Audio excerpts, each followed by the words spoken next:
来看台中潭水亭观音妈庙，后个月要来举办着未婚联谊的活动，讲男性要爱60个，结果竟然来179个。 这么多人要安怎办才好呢？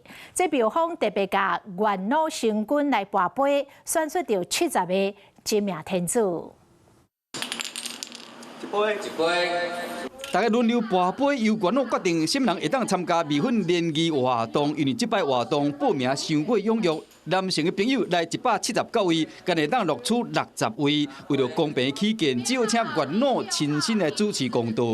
男生60位，女生60位，刚好配对哈。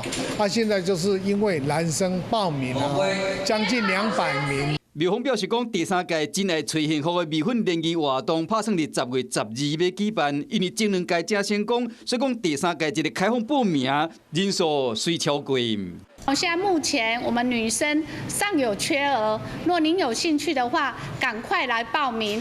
让月老来帮你牵这个很好的姻缘线。庙方表示讲，欢迎还未结婚的女性朋友，9月30之前拢有当报名参加。配对成功1年内若结婚的，庙方会专案送1对的黄金手指来祝福。Hello， 我是蒋欣梅，想要抢先掌握最及时的新闻资讯吗？赶快订阅、按赞、开启小铃铛，锁定华视新闻 YouTube 频道。